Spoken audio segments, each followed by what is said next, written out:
যে ব্যক্তি নাফরমানি, ধোঁকাবাজি, সিটিংবাজি, জুলুম, অত্যাচার, নির্যাতন, নিপীড়ন করতে করতে করতে নিজকে দুর্ভাগা, হতভাগা, লাঞ্ছিত, বঞ্চিত করে দিয়েছে। ওয়া আসারাল হায়াতাদ দুনিয়া, আখিরাতের উপরে এই দুনিয়ার জীবনটাকে অনেক অনেক বড় মনে করেছে। আখিরাতের ভুলে গেছে, দুনিয়াকে ভালো করে ধরছে।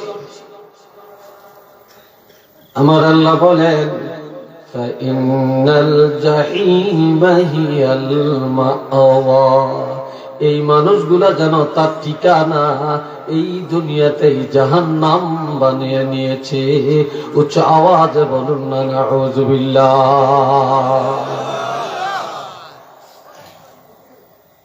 সাউন্ড বক্সের আওয়াজটা একটু চিকুন করে দেন, এটা গলা ভেঙে যায়।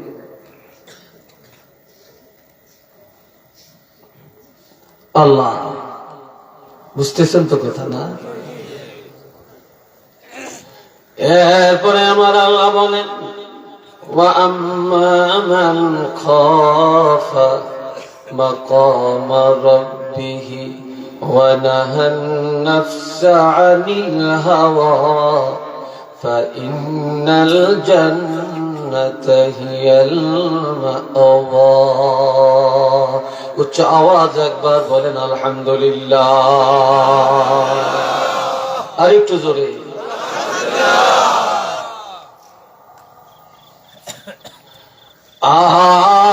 যে ব্যক্তি সব সময় আল্লাহর দরবারে দাঁড়ানোকে ভয় করে, কি করে? কিসের ভয়? যে আমার তো আল্লাহর দরবারে দাঁড়ালাম। যে ব্যক্তি আল্লাহর দরবারে দাঁড়ানোকে ভয় করে, জীবনের আমলের হিসাব দেওয়াটাকে ভয় করে, জওয়ানকাল কি করে কাটাইলাম, বুড়াকাল কি করে কাটাইলাম, ব্যক্তি জীবন কি করে কাটালাম,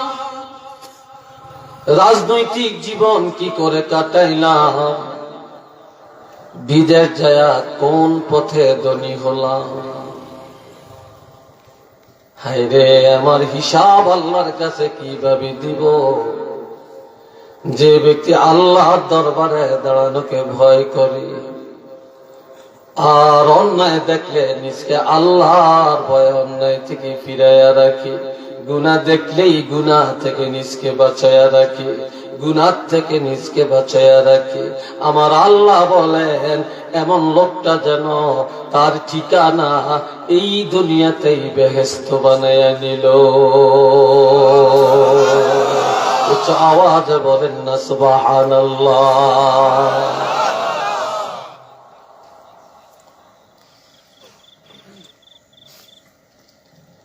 বন্ধুরা রে আমার, দুনিয়া একটু সুখে থাকার জন্য চমৎকার একটা বাড়ি করি, গ্রামের দেশ বাড়ি ভালো লাগে না, শহরে যায় বাড়ি করি, ঠিক নেই? দেশের টাকা ভালো লাগে না, লন্ডনে যাই, আমেরিকা যাই, ফ্রান্সে যাই, শুধুমাত্র দুনিয়াতে একটু আরামে থাকার জন্য। অথচ এই দুনিয়ার আরামটা একেবারে ক্ষুদ্র আরাম, ঠিক নেই? আর আমার আল্লাহ বলেন, কিয়ামতের ময়দানে আল্লাহ প্রত্যেকটা বান্দা বান্দারে ডাক দিবেন। আল্লাহ ডেকে বলবেন, বান্দারে দুনিয়ায় একটু আরামের জন্য এত কিছু করলা, এত আন্দোলন করলা, এত দৌড়াইলা, আর আখিরাতে আরামের জন্য কি আমল নিয়ে আমার কাছে আসলা? সেই জগতে আরামের প্রয়োজন আছে কিনা বলেন, চিল্লিয়ে বলেন আছে কিনা? এই জন্য আমার আল্লাহ বলেন فَأَمَّا مَنْ ثَقُلَتْ مَوَازِينُهُ فَهُوَ فِي عِيشَةٍ راضية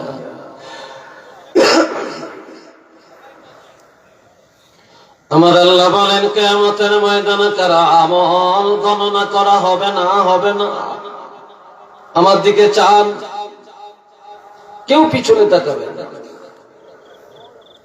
আল্লাহর পাগল বান্দারে আল্লাহ আনবে, আমরা আনতে পারবো না।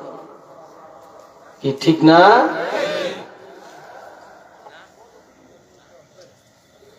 বন্ধুরা আমার খেয়াল করেন, আমার আল্লাহ বলেন সেদিন যাদের নেক আমলের পাল্লাটা ভারী হবে, প্রত্যেকটা মানুষের আমল সেদিন ওজন দেওয়া হবে। বলেন কি করা হবে? গণনা হবে না, ওজন হবে। আমার আল্লাহ বলেন সেদিন যাদের নেক আমলের পাল্লাটা ভারী হয়ে যাবে, তারাই সেদিন পরম আনন্দে এবং সুখে শান্তিতে জান্নাতের মধ্যে বসবাস করতে পারবে। আল্লাহু আকবার কর। وَأَمَّا مَنْ خَفَّتْ مَوَازِينُهُ فَأُمُّهُ هَاوِيَةٌ সেদিন যাদের নেক আমলের পাল্লাটা হালকা হয়ে যাবে, তারা হাবিয়া নামক জাহান্নামী হয়ে যাবে। এক কথায় যাদের নেক আমল বেশি তারা জান্নাতে যাবে, সুখে শান্তিতে জান্নাতে বসবাস করবে। আর যাদের গুনার পাল্লা ভারী, নেক আমল কম, তারা সেদিন অশান্তিতে জাহান্নামে থাকবে। একটু চিল্লে বলুন না নাউযুবিল্লাহ। এখন আমি জানতে চাই, আমরা জান্নাতে যাব না জাহান্নামে যাব? আর একটু আস্তে কথা। জান্নাতে যাবেন, জাহান্নামে কেউ যাবেন? একজন, ঠিক না? একটা অমুসলিমকেও যদি বলেন তুমি জাহান্নামে যাইবে, সে কেন? আমরা স্বর্গে যাই। ব্যাপারটা ঠিক কিনা? এরাও কোথায় যাইতে চায়? স্বর্গে যাইতে চায়।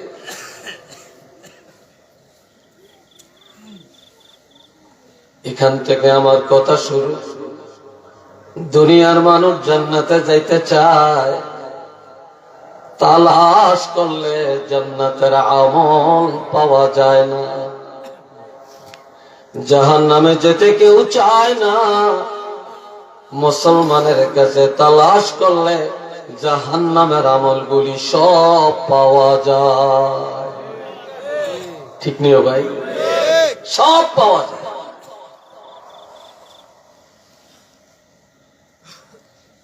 প্রতিযোগিতা করে আমরা গুনার কাজ করি, ঠিক না? প্রতিযোগিতা করে সুদ খাই, প্রতিযোগিতা করে সুদে টাকা লাগাই, প্রতিযোগিতা করে আমরা ঘুষ খাই, প্রতিযোগিতা করে জুয়া খেলাই, প্রতিযোগিতা করে জিনার আড্ডায় যাই, প্রতিযোগিতা করে মদ পান করি, গাঞ্জা খাইয়া বা খাই, প্রতিযোগিতা করে আমরা মসজিদ ছেড়ে দেই। একটু চিল্লে বলুন না নাউযুবিল্লাহ।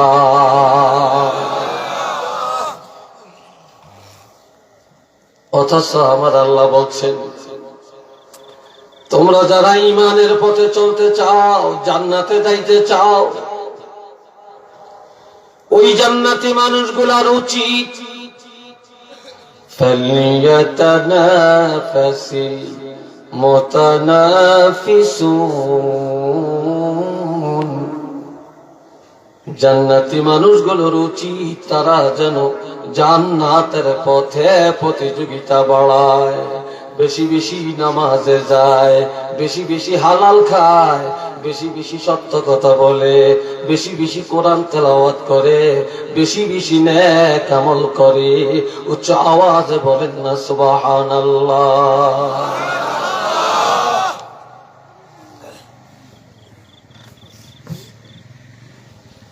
এই জন্য আমার আল্লাহ আরো বলেন,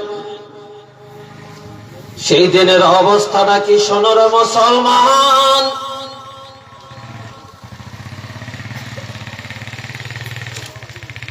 আল ওয়াজনু ইয়াওমাইযিনিল হক, যেদিন আমলনামা পাল্লায় ওজন দেওয়া হবে, সেই দিন একেবারে বাস্তব সত্য, এটা মিথ্যা নয়। ফামান সাকুলাত মাওয়াজিনুহু ফাউলাইকা হুমুল মুফলিহুন। সেদিন যাদের নেক আমলের পাল্লাটা ভারী হবে, আমার আল্লাহ বলেন তারা সেদিন মহা বিজয় লাভ করবে। আল্লাহু আকবার। আরেকটু জোরে বলেন। অনেকে বলে এই লোকটার 3টা ছেলে লন্ডন থাকে, তার জীবনটা সার্থক। এই লোকের সবগুলো ছেলে উচ্চ শিক্ষিত, তার জীবনটা সার্থক। এই লোক একসময় গরিব ছিল, এখন কোটি টাকার মালিক, তার জীবনটা সফল। বলে না, বলে না। আর আমার আল্লাহ বলেন না, ছেলে লন্ডন গেলে জীবন সফল হয় না, আমেরিকা গেলে জীবন সফল হয় না, কোটিপতি হলে জীবন সফল হয় না, বিশাল একটা বাড়ির মালিক হলে জীবন সফল হয় না, উচ্চ শিক্ষিত হলে জীবন সফল হয় না। কয় কিয়ামতের ময়দানে যখন নেক আমলের পাল্লাটা ভারী হয়ে যাবে, তখন এই প্রত্যেকটা ইমানদারের এই দুনিয়ার জীবনটা সফল জীবন হয়ে যাবে।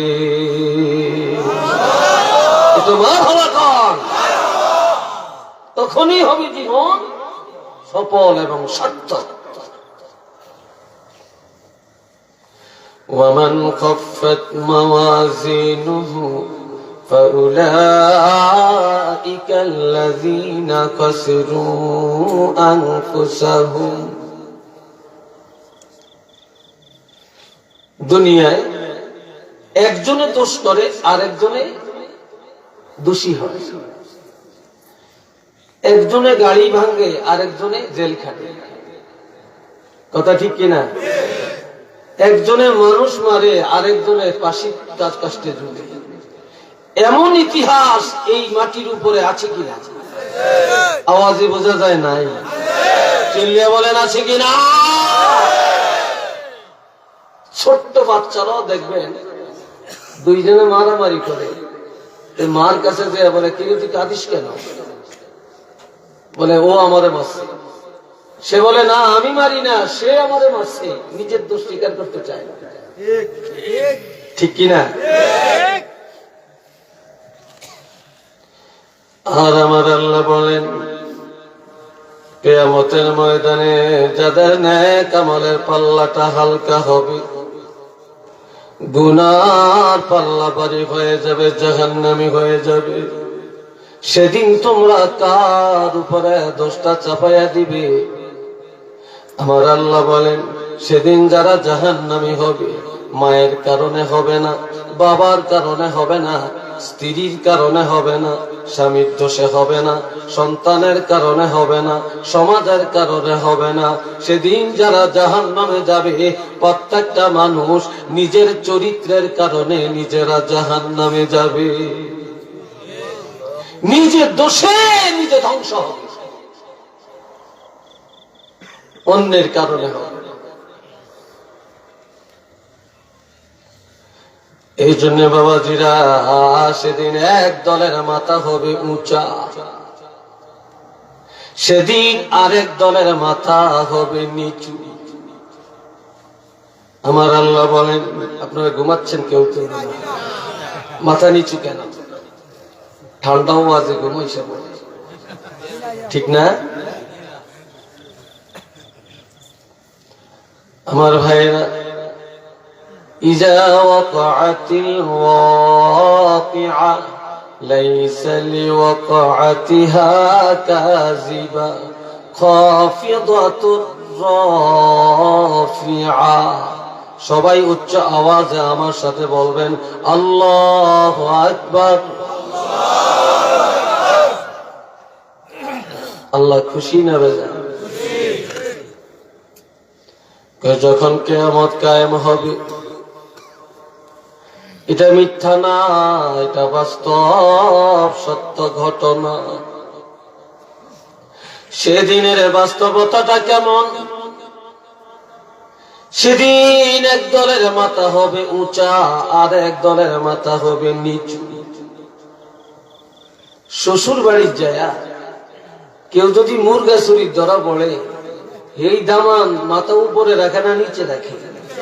ছিনলে এখন হ্যাঁ, এরকম সত্য নাই আছে নাকি? শ্বশুর বাড়ির যে মুরগি চুরিয়ে ধরা দিয়েছে।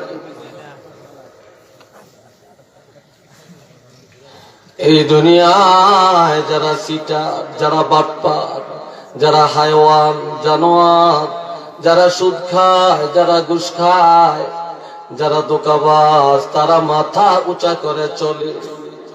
ঠিক কিনা বলেন? আরো ধরে কোন ঠিক কিনা? যে যত সিটিং বাস, সে তত বড় বাহাদুর। আর এই দুনিয়ায় যে যত বড় ইমানদার, যে যত বড় নামাজি, যে যত বড় পরহেজগার, সে তত বড় সমাজে দুর্বল। ঠিক না? আমেরিকার মাথা ব্যাকের উপরে উঁচা, এতে বাহাদুর। আর মুসলমানরা সব দুর্বল। ঠিক কিনা? সমাজের মধ্যে যেটা বেনমাজি, যেটা সুদ খায়, যেটা সিটার, জুলুম করিয়া খায়, পরের হক খায়, দেখবেন হিতে বাহাদুরের মতো চলে, হিতে মেম্বারও হয়, হিতে চেয়ারম্যানও পাস করে। ভাই কথা ঠিক কিনা? আর বালা একটা যদি মেম্বারি খাড়ায়, কে তো খাড়াইছে করতো, এতে মসজিদে না থাকবো কি? ঠিক না? এতে চুরিও করতে পারতো না, খাইতেও পারতো না, কামও করতে পারতো না। এই একটা কথা, বালা মানুষের কেউ দেখতে হয়। ঠিক নিও ভাই? না রাগ করছেন আমার কথা? আবার কইতে কম করে না, অমুক ভাইয়ের চরিত্র ফুলের মতো পবিত্র, জীবনে নামাজ পড়ে না এক ওয়াক্ত। ঠিক কিনা? সরকার সহারিয়া কার্ড দিছে, আল্লাহ বাস্তে দিতে হিয়ানো ৫,০০০ টাকা করে এলাম। ঠিক না? কার্ড আছে না, কার্ড গরিবের কার্ড দিছে, ন্যায্য মূল্যের কার্ড দিছে, সেখানে পর্যন্ত ব্যবসা, কিন্তু চরিত্রটা ফুলের মতো বাটপারি। আমার প্রাণের ভাইয়েরা, আমার আল্লাহ বলেন, এই দুনিয়ায় নাফরমান ধোঁকাবাজ বেঈমানেরা মাথা উঁচা করে রাখে, ইমানদারেরা তাদের কাছে দুর্বল। ও ইমানদারেরা, চিন্তা করিও না, অল্প সময় মাথা নিচু করে রাখো। সেই দিনটা বেশি দূরে না, আখিরাতের ময়দানে, কিয়ামতের ময়দানে ইমানদারেরা বাহাদুরের মতো মাথা উঁচা করে জান্নাতে যাবে। আর এই দুনিয়া ধোঁকাবাজেরা লজ্জায় মাথাটা নিচু করে রাখবে। একটু চিন্তা বলেন না সুবহানাল্লাহ।